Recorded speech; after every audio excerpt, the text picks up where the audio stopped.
So, as many of you already know or have worked out, I am Alexis. I'm a co-founder of AirManual, where we help businesses to document their processes and their onboarding so that they can delegate better and get more time on growing the business. We're also going to be joined by Kirke, who you can see is the founder of Right Business Results and the winner of the Ultimate Entrepreneur Award. And with Georgia, we're going to be digging deep into what Georgia's done to free up her time whilst doubling her profits from an already impressive base. And she's doubled that over the last 12 months.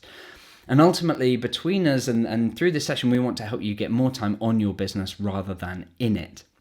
And I recently discovered why this is so hard for business owners and how to overcome this. And so we're going to share some of that, but particularly dig into some exercises to help you to start to address those issues in your business. With me so far, just give me a thumbs up in the chat. Let me know whether all that makes sense and whether you're in the right place. In terms of my background, so back in 2007, I was a process consultant. I worked with organisations like Honda, BP, UK government over a period of months to document their processes to increase efficiency, often by 4 or 5 times. And this would cost the client hundreds of thousands of pounds.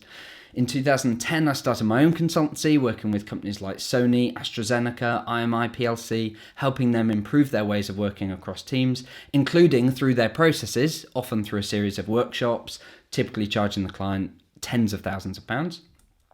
However, I always wanted to build a software business. So my co-founder, who's joined us, so it's Paddy, you can give a wave, Paddy, created SpiderGap and launched it as a 360 feedback tool in 2014. And we're now the top-rated 360 feedback tool globally due to the great customer service that we provide, great value, and pricing that works even for smaller teams. And in the last year alone, SpiderGap has supported over 17,500 employees from over 500 organizations, including working with well-known brands from around the world, such as these.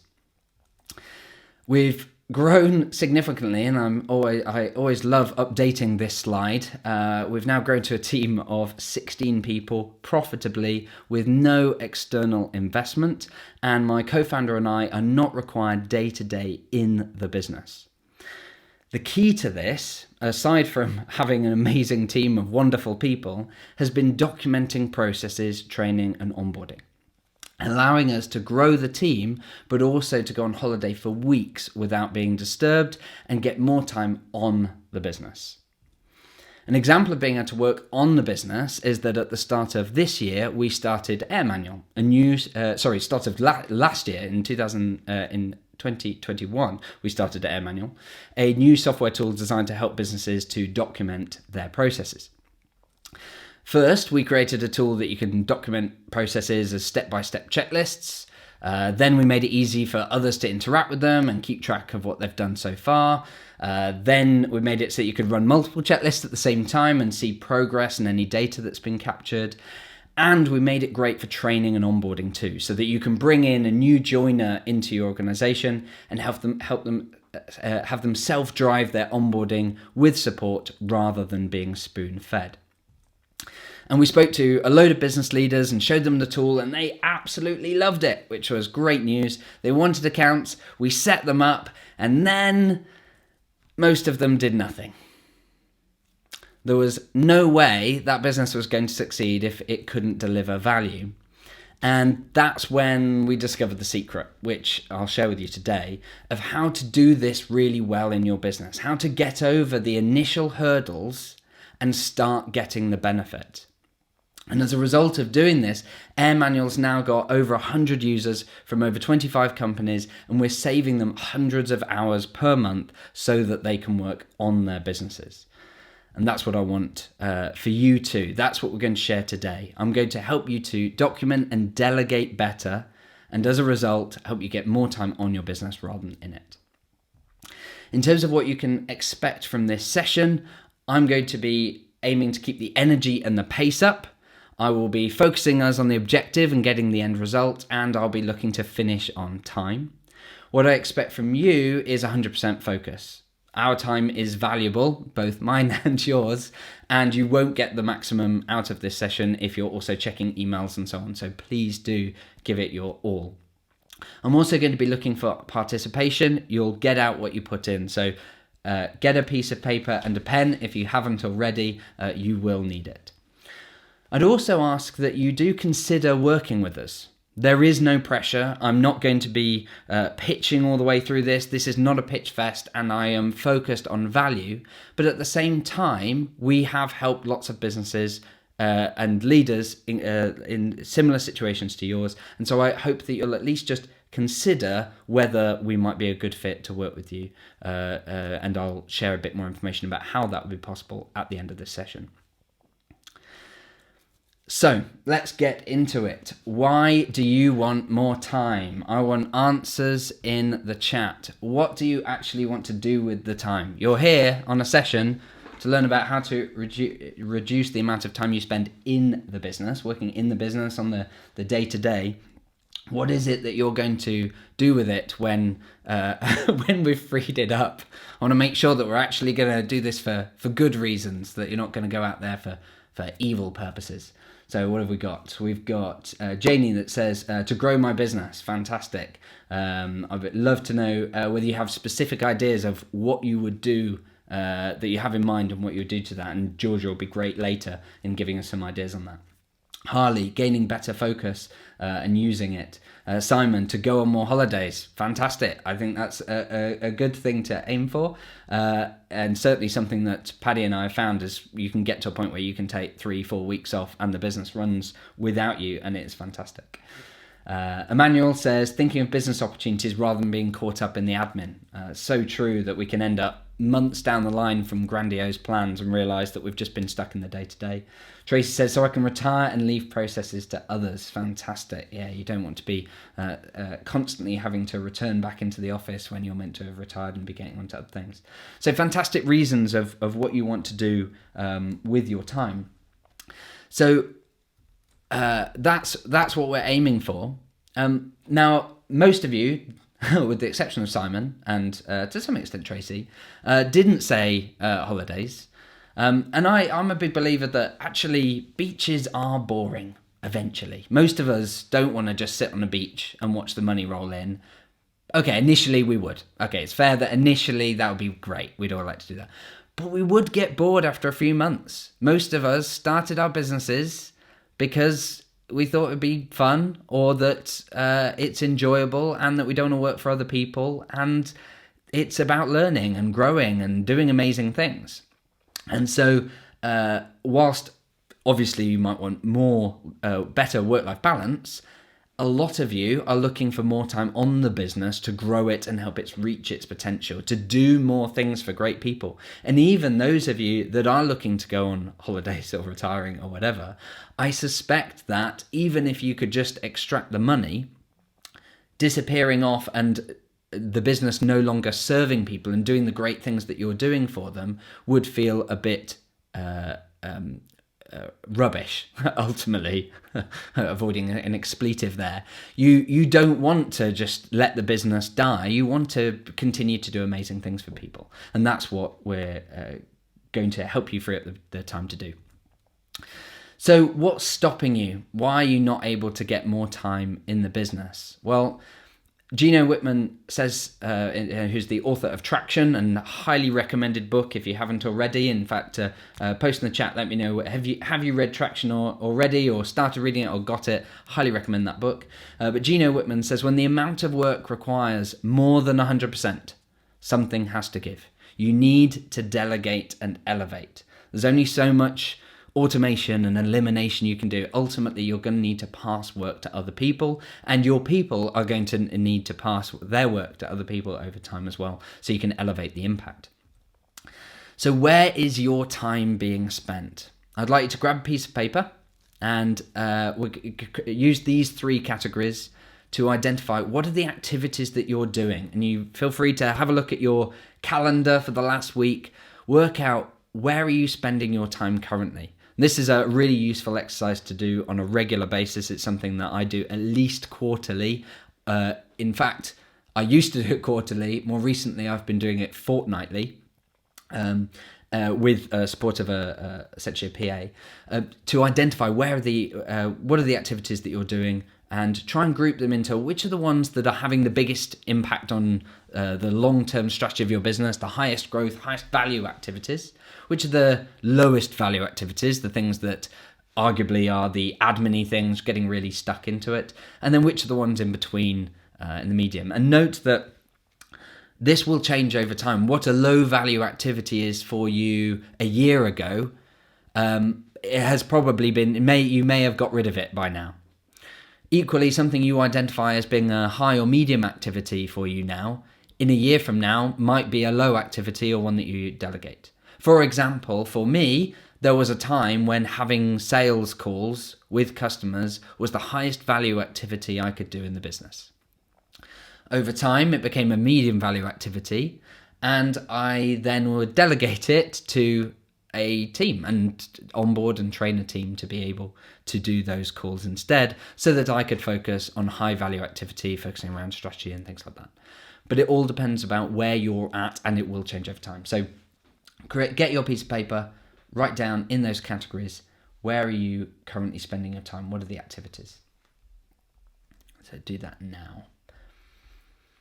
And if you've already sped through that, then great. Do share in the chat, particularly some of the lowest value activities. I'd be interested to see what are the things that you really feel like you need to be getting off your plate right now. And I'll give you some time to do that. I don't have music. I should have a little hold music. In some of our team meetings, there's a particular point where we have about a minute where we need some hold music, and we've got to come up with a solution for this.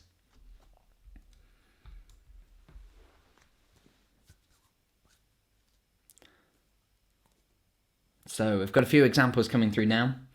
We've got admin work, HR work, sickness and holidays, so processing that. Janie says day-to-day admin. What are the other things that some of you have got in those categories at the moment?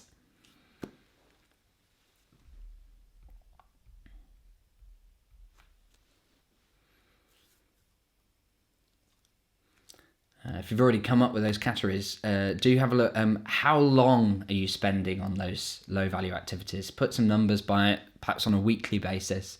How much time is spent on those low value activities, and extra marks if you total that up and share it in the chat. Oh, I love that. So for Simon, dealing with customers, which is really nice, because of course that is a classic area where early on in your business, the most important thing you could do would be dealing with customers, right? Understanding what are their needs, where are the opportunities to better serve them, increase the value that you offer, and so on. And it's amazing how over time you do need to just keep elevating so that you're able to be more strategic and design and grow that business model. So absolutely, dealing with customers does end up as a low value activity that needs to be passed to others. Any other ones that people can share? Do post in the chat. Do you need more time, or have you all got it? Give me. I should be able to switch and have a look at all of you. Here we are, gallery. Give me a. In fact, there's lots of people with videos off. If you can turn your videos on so I can see you and get a sense of where you're at, that's super helpful. Janie, and Simon and Harley, I can see all of you, and Jessica and Kangai and Katie, I can see all of you. Give me a thumbs up if you've already completed the exercise, got your categories, or whether you're still going through it. Yeah, thumbs up. Brilliant. Excellent. Fantastic. So you've identified some of those low value activities where you're currently spending your time. The question is, how do we then delegate those low value activities? How do we elevate ourselves so that we can get more time on those high value activities, and over time repeat this exercise to continue our elevation through the business? Well, in theory, you already know the answer. In theory, you may have already read from one of the business books that you need to document your processes so that it can be delegated to others, that they can be run more quickly with fewer mistakes. If you're so that you can improve them over time to address issues. You need to delegate you need to document your processes and delegate them.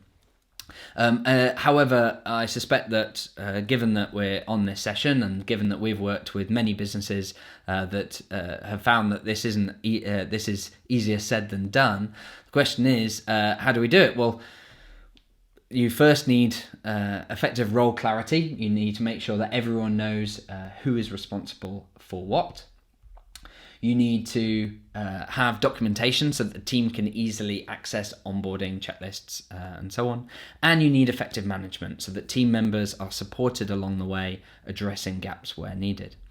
And many of you may go, yeah, no, I know that. Establish the role, document what needs doing, and then manage it through. But in practice, how many of you feel like you really do have up-to-date processes, checklists that people can use to understand a new responsibility, and detailed checklists that cover all the new things that a new joiner needs to be given to do, to learn?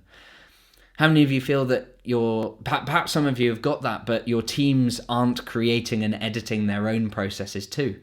Maybe it's that you as a leader are having to do that for everyone else. Have you got to a position where you've documented and handed over all of your day-to-day tasks? Do you have the ability to be out of your business for 4 weeks or more without being needed? And ultimately, I suspect and in fact, a show of hands very quickly, you can click raise hand in Zoom, click on reactions and then raise hand. Is that the case for anyone in the room, that they feel like, yeah, actually this is in a good shape and I'm now in this position? Cool. Is that Janie raising hand? A little bit from Simon. Good. Well, it's good to see, particularly from Simon, who's using AirManual, and I got a little halfway from Katie, which is good because Katie's UK Energy Watch, they're using AirManual as well. So I've been working with our team to do that. But one thing to reassure you of is it is a journey. It isn't something that one day you immediately are able to go on the 4-week holiday because you've just suddenly invested that time and you've got the answer and so on. It does take time to do it, but it is an iterative process. Unfortunately, many businesses fall at some of the first hurdles or get stuck. So let's talk about why that is, because it's pretty tricky. But fortunately, we've been working with hundreds of business leaders on processes, both through AirManual, through SpiderGap, and also through consulting. So we have a lot of experience of what's holding people back. And the first problem or obstacle is that they set the goal too high. They aim to document the entire business and set that as the goal to do that from the beginning. And ultimately, you can only do it one problem at a time. And in fact, a great example of this was a business owner who said, I always think I should get the business documented, but it just seems so daunting. When are we ever going to find the time to do it all? Where would I even start? So I asked this particular business owner, I said, well, where are you spending your time right now? And he said, well, I spend 3 hours per day on pricing complex projects that my team can't quote for yet. I probably just need to spend a day and get it all documented for them, but I haven't found the time. Now, I said to this business owner, well, we've got 45 minutes left on the call. Let's see what we can do. And in that 45 minutes, we managed to document the entire process. We then, on a subsequent call with his head of sales, we then got him up to speed and made some changes to that process. And they had and then they went and trained their account manager on how to do it. That then saved this business owner 3 hours per day, which means that within one 24-hour period, if all of that had happened immediately afterwards, which unfortunately, because he was short on time, it ended up spaced over the course of a few weeks, he got that time back. That time invested came back within 24 hours once it was implemented. And this is the incredible economics of your documentation. Once you've got this kind of stuff in place, you will free up so much time, particularly when you just start this journey. Over time, you get a sort of diminishing return, but then you can get that benefit back again when you then get your team documenting processes as well. So it's incredible the impact that this kind of thing can have, but you do have to start one problem at a time rather than trying to imagine the whole thing altogether.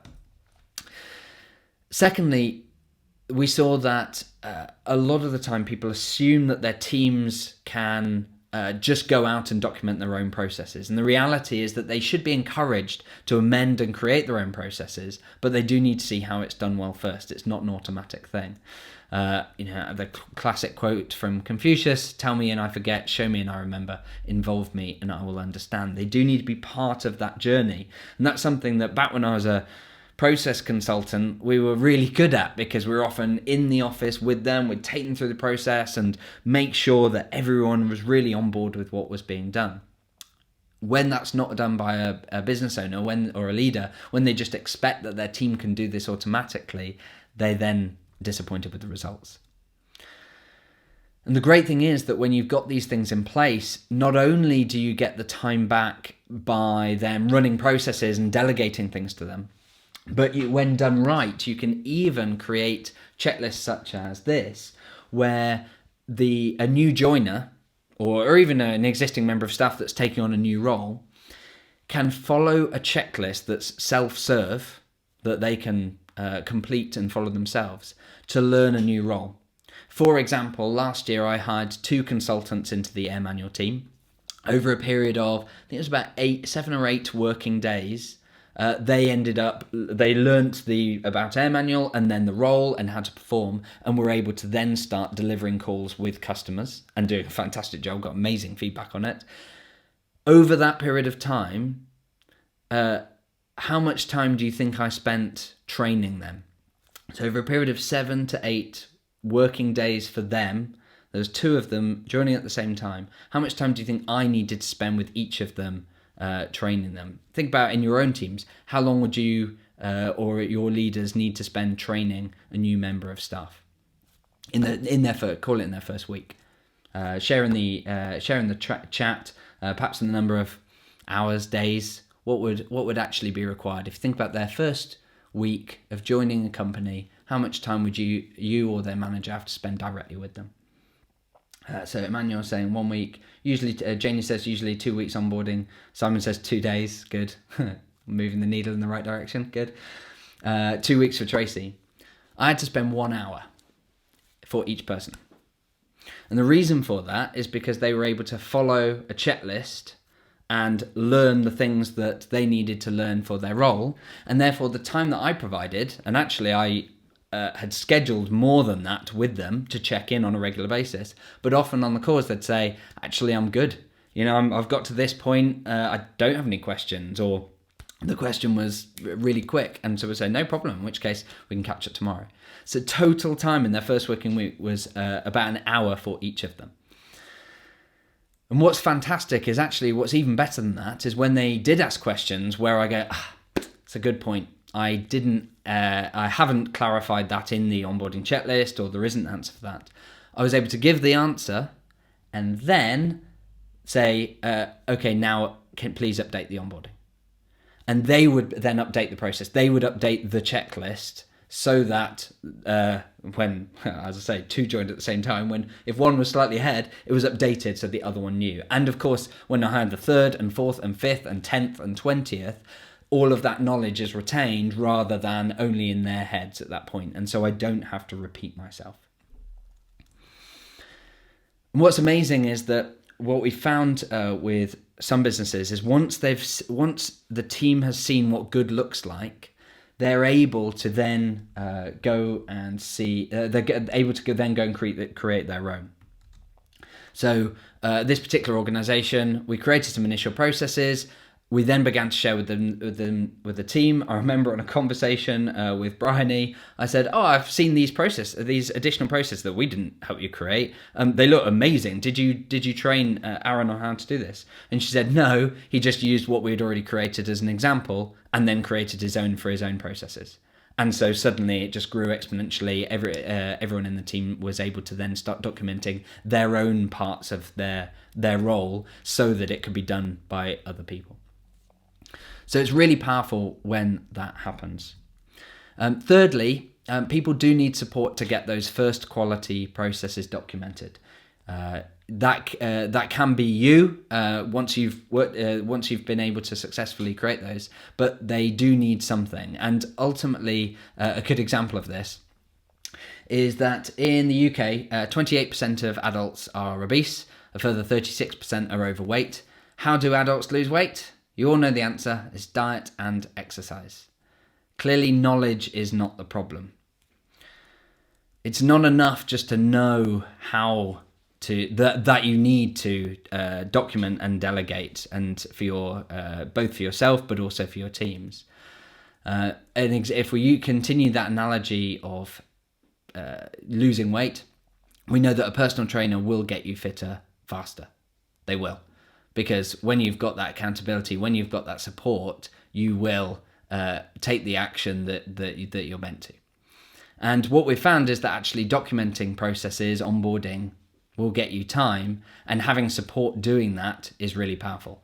Now, whether that's a member of the AirManual team, or whether it's other business owners or other people that have had the experience, I highly recommend you get that support. You get that equivalent of a personal trainer, that you either hold your team accountable or get someone else to hold you accountable to help you through that journey, because the impact is huge when you do document the processes. The return that you get on the time is immense when you're doing it right, and when you're holding yourself accountable and moving it forward. This isn't the sort of thing that you want to put on the back burner and do over the course of, say, 6 months. This is something that you will start getting benefit out in a matter of days when you start taking action.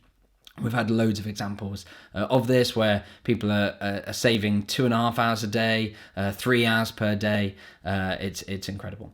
But ultimately, I want to do it now. Let's solve a problem. Let's get into the interactive portion where we actually do this for you, your business, for your teams right now. Back to those 3 key levers for effective delegation. When you're going through these, it's best to do it in order. So I would suggest that we start with getting role clarity, so that everyone knows who's responsible for what. Now, as this relates to your low value activities, the first thing you're going to need to identify is those low value activities that you identified. Where do they where do they sit, or where should they sit? What's the role that those activities should be done by? Because ultimately, if you're going to delegate them, you could just give an individual task to someone, but it gets very messy very quickly if you don't group those activities into a series of roles. Because you can imagine that there might be hundreds of activities that you might want to delegate at some point. For example, relating to sales. You might have creating invoices, creating price quotes, having sales conversations, having account management conversations, etc. Imagine if you delegated each of those piecemeal to completely different people across the business. It would be a nightmare very, very quickly. Instead, what we need to do is get role clarity, where you identify the specific roles that a group of responsibilities sit underneath. So how do we do this? Well, the best way to do that is with an accountability chart. And if you've not got one, don't worry. You can start very, very simple. Now, importantly, you might be looking at this thinking, oh yes, an org chart. We've got an org chart. That's not the same. This is not the same as an org chart. An organization chart shows who's in the business and who each person reports to. And each box in an org chart denotes one person. So for example, when we look at this one, you can see that actually there are names like Michael who are responsible for multiple roles in this organization. Equally, you can see Pam has 3 roles, Ryan has 1, and so on. It is not the same as an org chart where each box would be one person. Whereas an accountability chart shows the functions and roles and who leads and manages each area, and has a 1 box per role or functional area. And of course, you can start at the high level and then you can go more detailed. For example, you could then have the roles within sales or within marketing, within finance. For example, for one of my other software businesses, within HR, we have performance management, welfare, recruitment and onboarding, and I love the fact that I now can't remember it because it shows that I've elevated myself out of that area of the business, which was my favourite. It'll come back. But each of those is an area within HR that that has a lead. It has someone who is responsible for that part of the business. So, for example, at Spider Gap, recruitment onboarding, Joey is the lead of that. He's also the lead of welfare, whereas Michelle is the lead of performance management and so on. So you can see that you don't have to have one person for each role. One person may have multiple roles in the business. They may even, like in the case of Joey at Spider Gap, have a role within HR, but also have a role that sits under sales. As long as you can give people clarity and document where what roles exist in the business and who holds the lead for them, it makes it much easier for people to have that clarity. So get your piece of paper. If you haven't got one already, draw this out at your top level.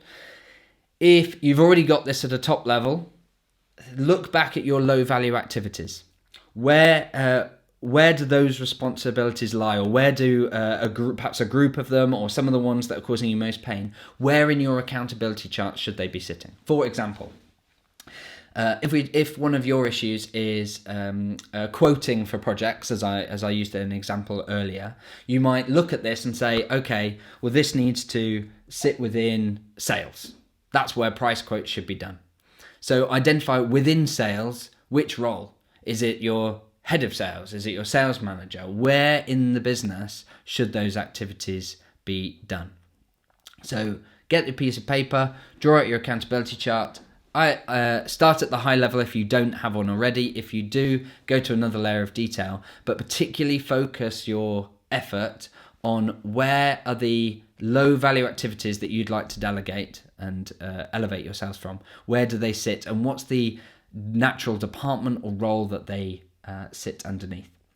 And I'd be interested, once you've had a go, do share in the chat which department, function, whatever role are you identifying. Perhaps you've got a big chunk of responsibilities that you currently do that are low value, relatively low value activities that you need to be delegating. Is it a sales type role? Is it a finance administration type role, an HR type role? What's the area of the business that you're spending a load of time? Cool. So have a go at that, and then do share in the chat. We can see that Georgia's joined us. Nice, welcome Georgia. Looking forward to asking you some questions about what you've been applying in your business very shortly. Thank you, looking forward to it. Brilliant. Great. So do share in the chat if you've had an idea of where in your accountability chart perhaps you need to focus, or where some of those activities are.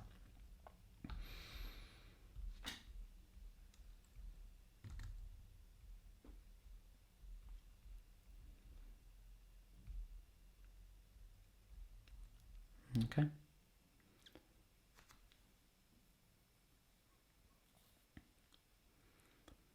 Have you on the video, and if you're able to on the video, then great. Otherwise, do post in the chat. Have you managed to now identify a role, or one, two, three roles that actually that's where these low value activities should be going into? Some of your big low value activities. So if I go back to some of the low value activities, if we take, for example, for Simon, dealing with customers. Have you got a sense now of, this is where in the business, this is the role that this needs to be delegated into? For Katie, looking at admin, HR work, sickness, holidays, a lot of those things start to sound like HR, although not all of them, depending on what admin includes. So you might identify that some of it needs to go into an HR role, and you might identify, you might break down that HR area to identify exactly what role it would look like. Some of it might go into another area. So how would you break that down? For Janie, day-to-day admin, what sorts of admin, where in the business? Is it operations admin? Is it sales admin? Where does it sit? Does it cross the whole business, and in which case makes sense to be a PA type role in there? What would that role, how would you describe that role? Okay. And Janie says a bit of everything. So you've got a choice. You've got a choice of either you can break it down and say literally, okay, this is some finance admin that needs to sit in finance and so on. So you could do that. Or if it is genuinely cross department admin, then perhaps you do need a PA type role, and you can look at whether that's supporting you directly. Shafiq, no worries. Thank you very much for joining. Catch up with the rest of the recording. Absolutely. Do shout with any questions once you've seen that. Cool. Okay. So once you've had a go at that, the great thing is that with an accountability chart like this, you can start to give more ownership, because once you've got names against these areas, for example, deciding that, okay, there's a part of my business which is sales, and maybe right now you're responsible for that in the business. But over time, you can make someone else the lead for that. And the great thing is that then not only do they own the results for sales and for managing that area, but also they own the processes and the training related to it. It's their responsibility to make sure that the processes are in place to do that area effectively. And you might organize it into folders. You might already have folder structures and tools that you use like Dropbox and so on that organize it around that accountability chart. So if you previously used an accountability chart or written it down, do so. And then I highly recommend that your folders and systems and so on are organized around it. So what's causing you the most pain right now?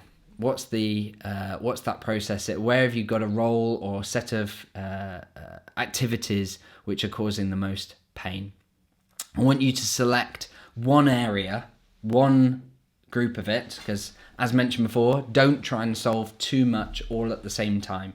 Don't try and combine the whole lot. Start with one very specific area. Pick it now.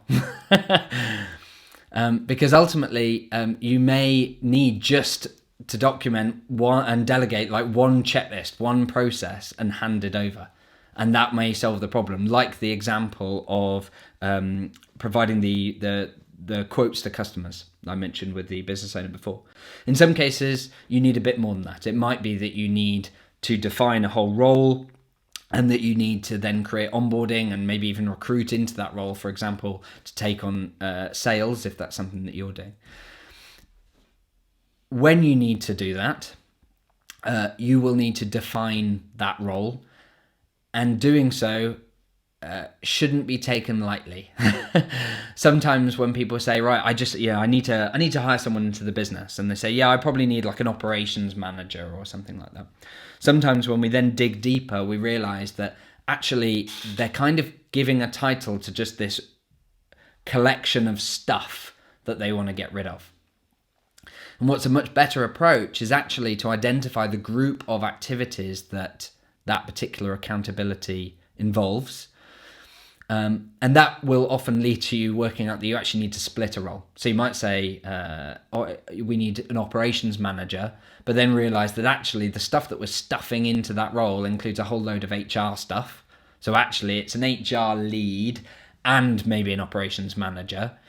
And that operations manager, actually we've stuffed some sales stuff in there that should be done by our existing sales team but isn't currently. So we need to pull that out of the role and put that into sales.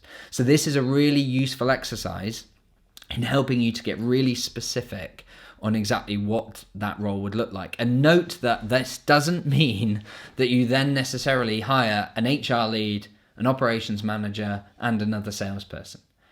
You can have one person that does all of those roles, just don't expect to hire them and have them suddenly do all of the responsibilities within it immediately. They are going to need to take on each of those roles in turn so that they can properly perform in them. And it might even be that some of those roles you have existing members of your team who have got the bandwidth to take on. So you can use a structure like this, and I highly recommend at least noting down that left-hand side of those headings that you can use when you're defining a role. Because not only will it help you to define the tasks that are involved, but it'll also help you identify what do they need to know and what skills are going to be important, which is crucial when you're then identifying who's the right person, either in your organization or when you're recruiting, that needs to do this role. Okay. Does that make sense? Yeah. Nodding heads. Fantastic. Cool. And of course, for those roles, once you've defined it, for example, in the inbound sales role, maybe you've got some tasks like sending an invoice to a customer. Each of these may then have a checklist that specifically relates to it. For example, if my inbound salesperson needs to send an invoice to a customer, at some point I'm going to need to train them how to do that. I would highly recommend, rather than train them once, them go away, not have to send an invoice for a week, then they have to send an invoice, then they come to you and ask you to train them again, or they ask questions they can't remember. Instead, I recommend creating a checklist. If you create a checklist that makes it really easy, and you use this for the training, then it makes it easy for them to create and send that invoice. And then if they do have questions, your first question will be, are you using the checklist? And if the answer is yes, you can go to the checklist and identify what is it about the checklist that means they still have questions. Is there a step missing? Is there a clarification that you need to add? And of course, once you've confirmed that, they can then update it. Whereas if you don't have this checklist, or you don't encourage them to be using that as the first port of call, don't be surprised if you have to continually repeat yourself to them, and as a result question why you even hired or put someone in that role when it would have taken you less time to just do it yourself. So this is the key. Once you've got it documented, you can do it. And of course, taking this step by step, you don't need to suddenly have all the checklists immediately.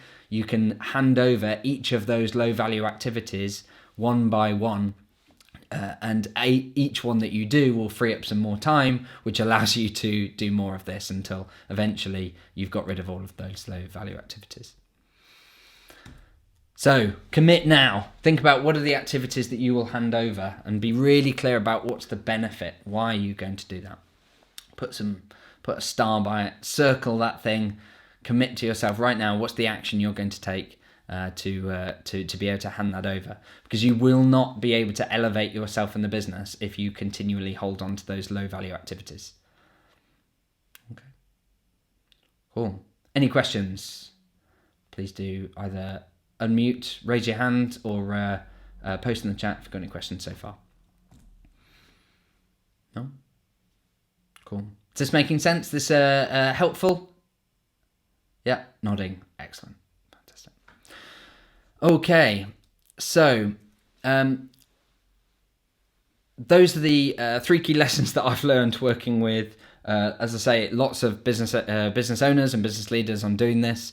It's not easy to do this, particularly if you've either not got good processes at the moment, or you have tried this before, but processes have become a mess. They've become out of date. That you've got processes in multiple different places, all this sort of thing.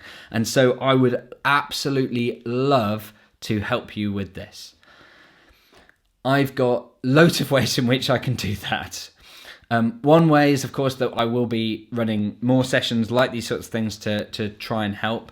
But actually, we've also got loads of templates and examples. In fact, I was talking to some business owners at an event I was at just yesterday, and one of them was talking about doing an R&D tax claim for their software business. And I said, oh, well, actually, we've got a really detailed process for how you do that so that you don't need to give 25% of your tax rebate to another company to do it for you. That is totally a process that we have already documented. And we've got loads of examples, but also loads of templates for more complex areas like onboarding, where it's difficult to have a really good starting point until you use one of the templates that we provide. And so I'd love to give you those, and very happy to do so. But also, I'm conscious that if we just give you those templates, they will sit there, or there's a good chance they will sit there and not do anything. So I will also very happy to give you some free consulting through calls with our team, in which we can help you through a planning and setup call, an implementation call, and an impact review call to make sure that to help you to set up a series of checklists and possibly even role definitions and so on that help you solve a specific problem in your business. I'd love to help you with the specific problem, the low value activities that you've just identified today. I'd love for our team to help you to get that solved, get that handed over to someone else, And we can do that and have done that numerous times for many businesses through just a quick series of calls. And I'd love to help you do that. And it is free and there is no commitment afterwards to do so. So you're probably wondering what the catch is. Because giving all these free templates, free consulting will not make me a super successful business owner in the long term. That's true. So there is a catch, which is that we will set up the checklists in AirManual. Which is the tool that you've seen some screenshots for documenting processes. However, the good news is that it's low cost. AirManual starts at just £39 per month for up to 5 users. And as someone told me just today, it's like, wow, that's really cheap. You should increase your prices. But I love the fact that we're making it possible for you to be able to get this into your teams and be able to use it across the whole team. Because that's what we're really passionate about, is your entire team being able to do this. There's also no commitment. If you don't get value, you don't want to continue past the free consulting, or at any point in over the months and years, just cancel. There's no commitment beyond what you set up, what we do with you in that free consulting. But also guaranteed value. If you do buy a team plan with us, which I can provide the pricing here. If you do buy our team plan, which is for up to 10 users, and then just £5 per month for additional ones, we guarantee the value. Like if you use it for 3 months and you're not getting value, you decide, no, we're going to move on, you can get your money back. So because we're passionate about making sure that this is delivered and used in your business. So if that appeals, then please do arrange a free call with one of our consultants. You can just go to airmanual.link/demo to arrange your call. Or if you use your phone right now, you can scan that QR code and it'll take you straight to that page. Do arrange that call. Even if it ends up not working, we'd love to work with you. However, our experience is it will work. We've had huge the feedback that we get from those calls and through the journey is incredible, and I'd really like to help many of you to do that. And in fact, I've got loads of examples of where this has been done, including from Ashley from UK Energy Watch. We've got Katie in today. Hi there, Katie. Give us a wave. There we go. Hi there, Katie. And of course, Georgia Kirke, who's joining us today, and we're going to go over to Georgia. But you can see that in this example, Georgia, as part of the impact review call, said that the process had given her a 4,000% ROI based on her calculation of what her time was worth and how she builds it out versus the time saved over one new joiner's probation period. Due to the immediate time saving, we've not had disruption to making progress with hiring either. And that's key, because so many people worry that taking this time will slow them down from hiring and therefore ultimately slow down all of their goals. But that isn't the case. And in fact, we're going to learn more. So Georgia, we've got you in the room right now. Unmute. I should be able to join you now. Here we go. Let's see what I can do here. And I spotlight you as well. Here we go. Add spotlight. I think that works. Hopefully everyone can see both of us now. Hi there, Georgia. How's it going? Hi. Yeah, fine, thanks. Hi, everyone. Hi, Harley. Good. Well, welcome, Georgia. So Georgia is amazing. She's the founder of Right Business Results. She was winner of the Ultimate Entrepreneur Award 2021. She's got a team of, I say 15 people here. Is it more than that now? I've got this 17 now. She's got a team of 17, and they help entrepreneurs build their personal brands with done-for-you content creation and publishing solutions. So helping build books, blogs, podcasts, telling that story in a charming way, and there's some amazing books, including some authors that I've read and got lots of value from their content. They're really, really good, not just business card books. They produce amazing stuff that really creates value. So Georgia, what's your role in that team of 17? How do you spend your time in versus on the business, and how's that changed recently? Thanks, Alexis. What an intro as well. Thank you very much. Really appreciate it. My role in the business now, so just to put what Alexis just said into context, a year and 3 months ago, I had no employees. I had a kind of changing number of freelancers that helped me. And we just did about 2 years ago, we offered book services, which we'd done for about 4 years before that. And then came blogs and podcasts, and then came early last summer, a virtual assistant team that take care of all the content marketing campaigns that help make those books, blogs and podcasts become successful. So over the last 2 years, the company's grown quite significantly. In the in-house, the 17 team members Alexis just described, 4 of those are full-time employed, and the others are freelance but work with us on a weekly basis. So it was really important for me, as I was getting everything ready for people to come in and like, there was a time where I did all of those roles myself, of course, and then as things have grown and scaled and we've developed our own processes and things have become better as well, there was a lot to pass on. My role now is so I have three of my 5 working days a week are now spent on the business rather than in it. And usually, well, before AirManual, my only time on the business was whatever I was willing to sacrifice before and after my normal hours. So yeah, big difference. So that 4,000% ROI is not an exaggeration. We worked that out together, Alexis and I, on the impact call, after we were saying about how many hours, the most recent employee to come in, Rebecca, was last September. And she was the first one she hadn't done any freelance work with me beforehand. The others had already worked with me for a while. And Rebecca was totally new. She had a teaching background. So I brought her in because her personality and her skill set were transferable, but the practical day-to-day parts of her role I was going to have to teach from scratch, and to go into marketing from scratch, there's a lot to teach. So I think Alexis saved me, I think we worked it out at like 150 hours or something just in her probation period, which was it was incredible. And I think and ultimately, like, credit to you, because the key to George's success there was when you went through it, like you firstly committed to the process, right? You really went for, okay, I'm going to hire into this role and I want to be able to delegate it and so on, and I need to have it all documented. And I remember joining some of our calls and seeing that, you've like documented this next bit and grabbed some information. And of course, in some cases, the information already existed that you were able to kind of reference, but sometimes it needs to be put in there.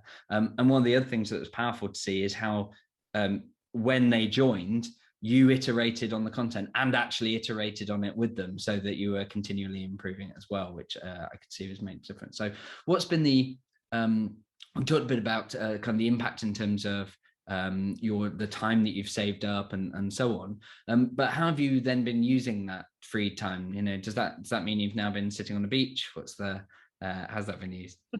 Not yet, to be honest, Alexis. Working on that still. However, definite progress has been made. So my time spent in day-to-day delivery to our clients is now on Tuesdays and Thursdays. I'm kind of a, as you can imagine from someone who lives for books, bit of a geek. So I color coordinate my calendar, and I like to categorize and theme my days, and I like to be quite clear. Otherwise, I'm also creative, and stuff just doesn't happen if I don't have that. So I used to have 5 days a week would be spent on client delivery. So now it's 2 days a week, and as I say, those other 3 days are spent on the business. So I get to spend all of Monday is now dedicated to my weekly ops calls with various members of the teams. Tuesdays and Thursdays. Wednesdays are a brand new buffer day for me. That happens just before Christmas, thanks to AirManual, after Rebecca completed her probation training. And so that means now I get to spend a whole day the morning on implementation. The afternoons I look at the company finances and go through all the reporting and the things that my creative brain would say I'm too busy, procrastinate over it. And and then Fridays again, I have Fridays now for my team one-to-ones. All of my calls used to be one-to-one. Since AirManual, they've become independent, not just the new starter, but the 3 existing core team members. And what this means is what Monday used to be full of one-to-one calls as well. And then there were too many people to fit into one day full of one-to-ones. And I was again, but now we have a core team like weekly ops call, because they're all independent and they know what they're doing, we can come together once a week to just go through every project and say, and they're telling me, like, I don't run that meeting or tell them what to do, they're just reporting into me, this is where this project's at, this is where this project's at, and when they have questions they can help each other answer them. So this is a big win for me, and a big change to my weeks. Fantastic. And I love that. And spending more time being able to manage and coach team members is a really good way of spending more time on the business rather than in it, right? It's a high value activity because you're growing those team members to take on more, to perform more, and so on. Although I note that when you get to having to have 17 one-to-ones, certainly one of the things that we should be working with you on next is the processes for how to do performance management, so that you can have other people managing those people. And we totally already have examples that we can share. So remind me to come back to that. Yeah, I love that. Yeah, absolutely. And I know that you feel that business process documentation is not just helping you with the growth, but it's an important part of your company's culture now. Why is that? Yeah, that's a really good point. So we've always, even though what we do is quite unique in many ways, and it's creative. My background before setting up this business 6 years ago is business coaching, and so I've worked with entrepreneurs for quite a few years. And so when I designed the business to be somewhere that entrepreneurs could come and get their, their content, I think we've all, Harley is one of our very wonderful entrepreneurs who works with us on his amazing content. This wasn't planned. I didn't know Harley would be on the call. This is one of his books. We didn't actually work on this. And so, we've got a message like Harley. Harley's he's got an amazing medical background, incredibly successful profession. He researches in a lot of different fields, and he has a huge amount of knowledge. And actually, getting that into a format that he can put into the medical arena and be seen and be heard by the right people and start making some noise, because a lot of a lot of it's cutting edge and some of it's disruptive.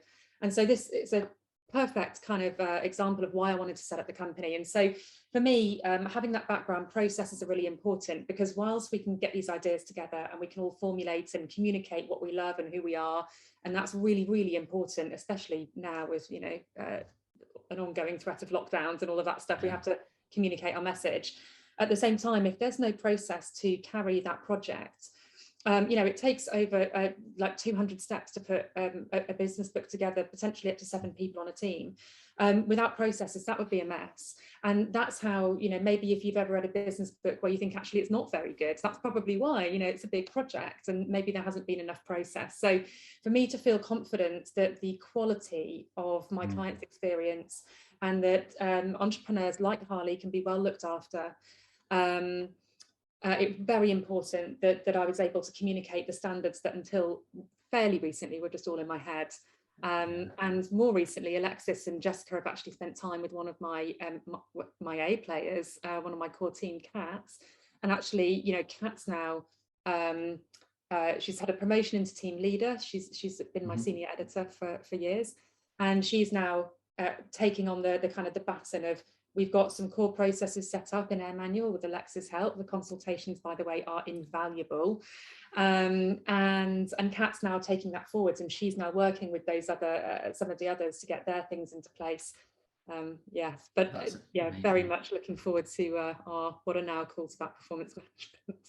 That's absolutely amazing. I love that. Absolutely love that. And I love particularly how it's not just about freeing time. It's not just about team efficiency. That it's actually improving the quality as well.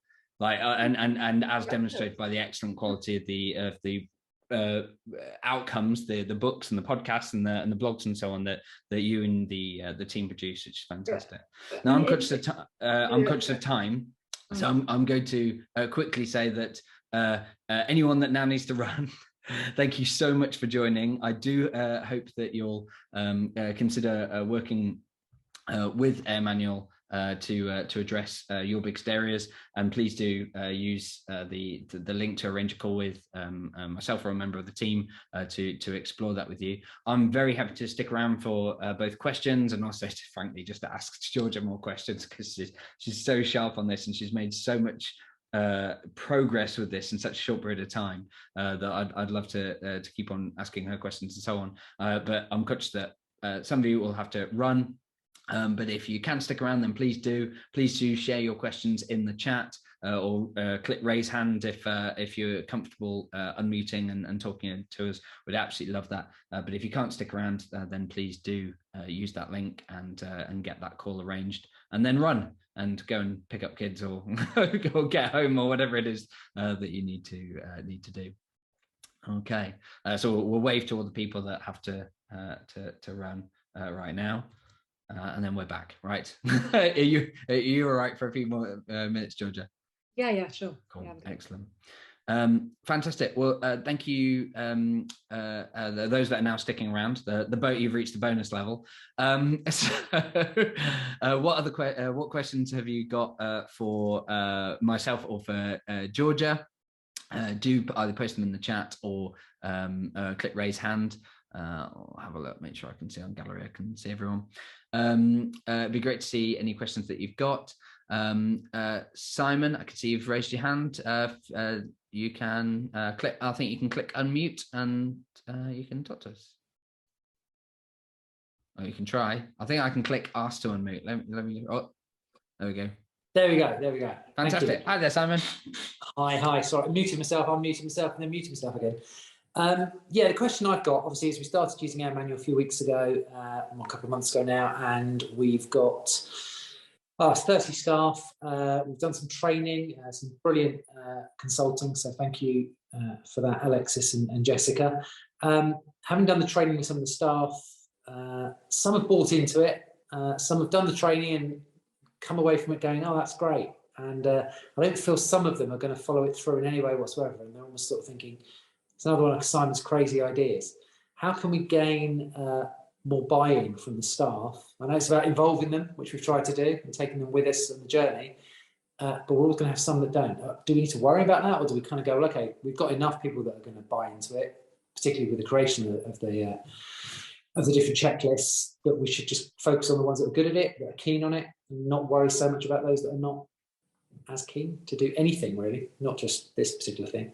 Yeah, great question. So I definitely have a view on this, and I'll pick up soon with George's got some experiences with this too. But from my side, I'd say there are two things. Firstly,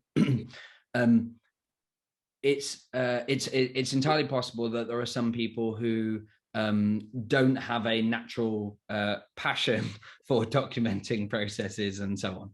And we can expect that some people may struggle with the thinking, the detail required to go through that process, albeit that it's a worthy one.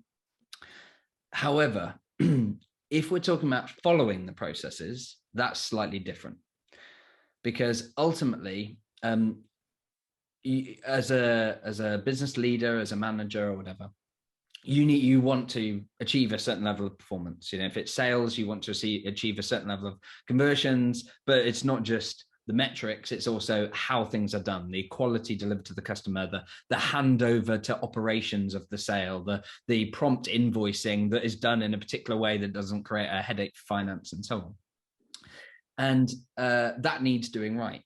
Now, if someone in that role, let's take that example of the sales role, if they say, if they do a fantastic job, if they make the sales, they hit the numbers, they say all the right things to the customers, they hand over to operations effectively, they invoice promptly, they don't cause a headache for finance and so on, and they never use your checklist and so on, you might say, doesn't matter then, that's fine. That is fine. More likely is that at some point there would be some kind of mistake or slip in performance. And let's say it was that they weren't handing over to operations really well. One of the first questions as I would expect their manager to be looking at is, are you following the process? Like, we have this documented.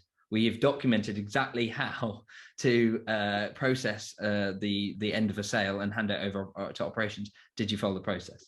And the answer, if it's no, then obviously a clear step, you could then ask them, so how are you going to make sure that this problem doesn't happen in future? And if they still said, oh, well, I don't want to follow a checklist, I'll just remember, then you go, fine. But if it happens again, and you have the same conversation, you can see that depending on your willingness to tolerate that, eventually you would get to a point where either they've got to change their performance and follow a checklist or whatever to do that, or you're going to be exiting them for the organization, because despite the fact they keep promising you that they're going to improve, they're not doing.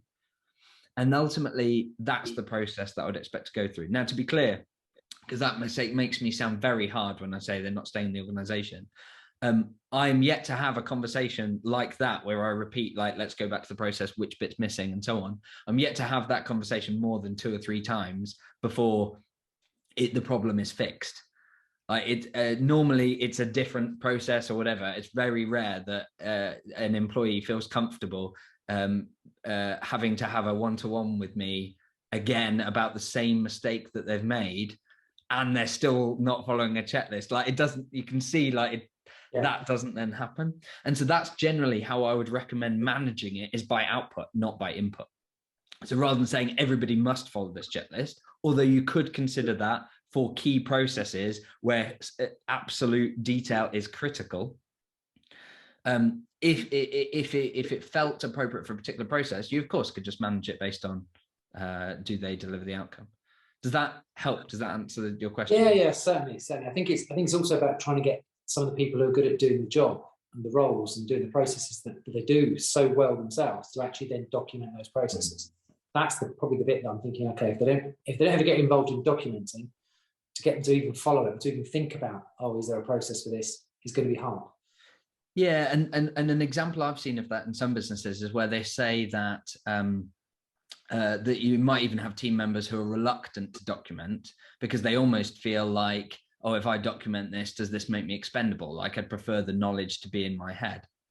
And the often example that because bear in mind, my job before starting my consulting business and software business and so on, at times was literally sitting down with people in big companies or in government organizations, documenting what they were doing so that I could then work out how to make the process more efficient and quite possibly not include them.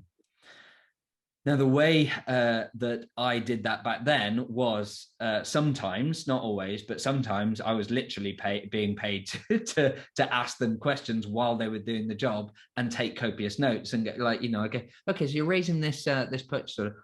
How do you, like, you've chosen that type? How do you know that it's that type rather than this type? Oh, okay. And I would document it and I'd create it. Now, if you've got a problem person, that person in the organization who just holds everything in their head and refuses to do that, that could be an approach that you take. But normally I've not had to do that in later years, because one of the things that I would say to them is, we need to get this documented so that if you go on holiday, or if you have some problem in personal life, like a bereavement or whatever, I don't want to be in a position where the other members of the team have to call you and disturb you during that period because we're stuck. Let's say you had a finance person who they're the only person who know how to let's go for send invoices, right? And they might say, oh, don't worry about it, like, I know how to do it, it's fine. But of course you go, yeah, but if you're away for a week on holiday, we don't want to be going, hey, can you please send these invoices, it needs doing urgently. Equally, if they had a bereavement, you don't want to be saying, I'm really sorry, this is a very difficult time for you, but we do need to send some invoices so you've still got a job when you get back. So having a conversation, which and is genuinely in their interest to make sure that the job can be done in their absence, is normally enough to get them open to then going through that process. And if you've got other members of the team who can support that, you can normally get that over the line. Of course, worst case scenario, I don't know how to frame that, happily use an AirManual consultant to work with them and get that information from them and help get it documented, because we'll hold them accountable. We'll take what's in their brain and turn it into something that other people can use, and make sure you get the result. But typically, that's how I'd approach it. Does that help? Do you think that would apply? Yeah, no, definitely. Thanks, Alexis.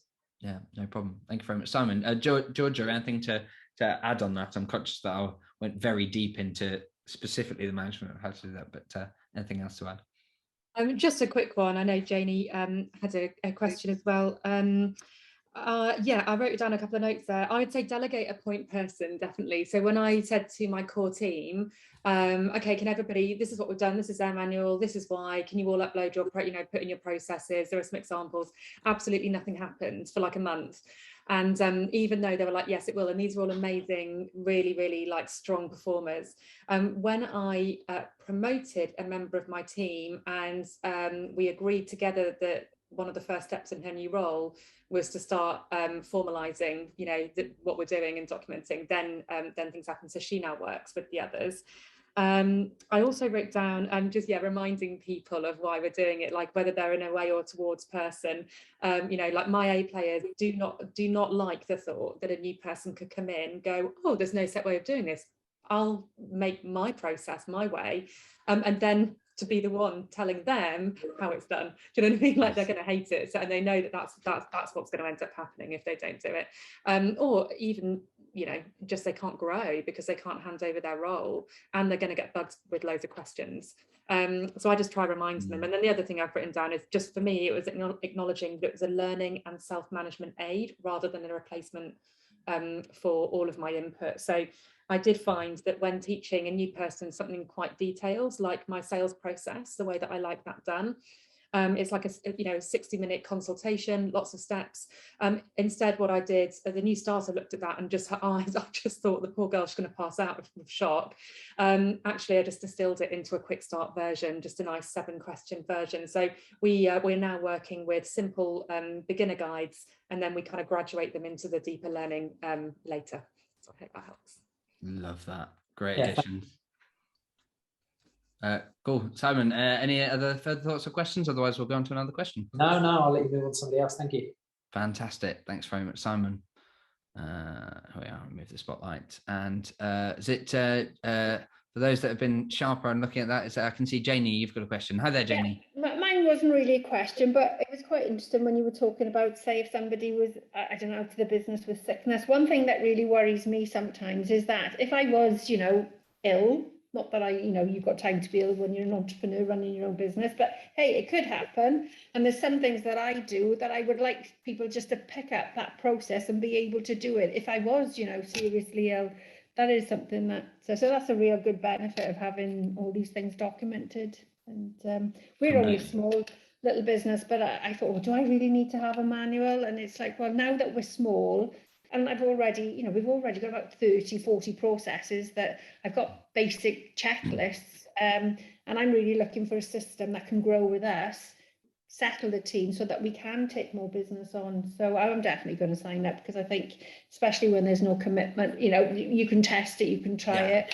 As I say, now is a good time to start when we're small and grow with it. Fantastic. No, that's great to hear, and completely agree. And I really like and links to George's point as well. It's I really like that motivation of, actually, I just need to make sure that if I'm sick or on holiday or whatever, that someone else can do this kind of stuff. And in fact, I remember going on a run with Marcus, who's actually here as well. I remember going Marcus, and this was years ago. This was probably back in like 2018. I'd have thought. And I remember telling him that I just documented the process for how to process a refund. And he said, "Oh, do you get a lot of refunds?" I said, "No, about one a year." And he said, "Why have you documented that?" And it's because I think I'd just been on a 3-week holiday or 2 or 3 week holiday in Dubai, and a refund did need to be processed because a customer had accidentally made a payment, or it's a duplicate payment. But of course, a refund can't wait 3 weeks really. And I was the only person who knew how to do a refund in Stripe and process it back through Xero and all this kind of stuff. And so that's why I documented it, not because it took a long time. It didn't. It took 5 minutes. But it did mean that I had to come away from my wife and kids, get the laptop out, go and find a place to sit, go and do all the logging in, do all of that. And it disrupted it. And I'm glad that it was a holiday, not some serious family sickness or issue that I was being pulled from.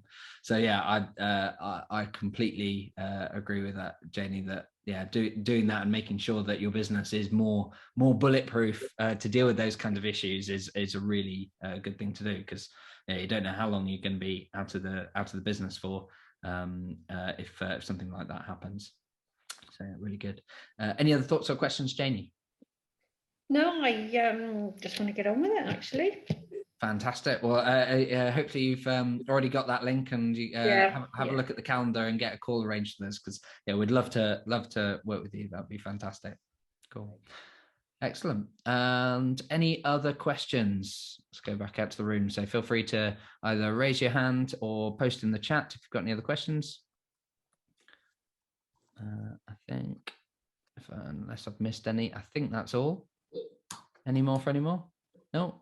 Cool. In which case, thank you so much, everyone, for joining. Thank you, especially to Georgia for joining us as our guest and sharing some of the experiences that she's had. Really appreciate that. As we've talked about, there are various ways in which you can work with us, but the best way is to get a call arranged with AirManual. Equally, to work with Georgia, because she does some phenomenally fantastic work. The quality of the podcasts and the books and the blogs that she produces is just so impressive, particularly for the quantity that she helps the business and the speed with which she helps business to do it. I highly recommend going to her website, rightbusinessresults.com, I believe, Georgia. Where you can see loads of testimonials, videos, examples of the work Georgia's done. Georgia, any other ways in which people should connect with you? That's all good. Feel free to email me if you'd like, georgia@rightbusinessresults.com. I think you'll find everything you need on the website if you would like to take a look. But just really on a parting note from me, just honestly lean on Alexis and his team, because they're incredible. They've been so helpful, and it really has given me so much. And I just, if AirManual had existed a year and a half earlier, I would have done it a year and a half earlier. So yeah, just thanks for everything, Alexis. Fantastic. No, it's been an absolute pleasure, and thank you again for joining us today. So thank you everyone for attending. It's been great having you part of the session. I hope you got a lot of value out of it. Ultimately, although it's great to learn stuff, you have to take the action to actually get the benefit. So at the very least, even if you decide, no, I couldn't possibly work with Alexis and his team, I couldn't possibly use a tool like AirManual, then please, at the very least, do use the time activity to identify your low value activities. Do identify what's the roles in your business that those activities should be doing, and do look at documenting some of the activities, knowledge and skills that those roles need to take on. I highly recommend you then get our help in doing it, but even if you don't, then you can create checklists and training for those people to do those roles. But it's been an absolute pleasure working with you all today. I hope you have a fantastic rest of your day or evening, and I look forward to hopefully working with many of you soon. Cheers. Thanks very much. Thanks again, Georgia.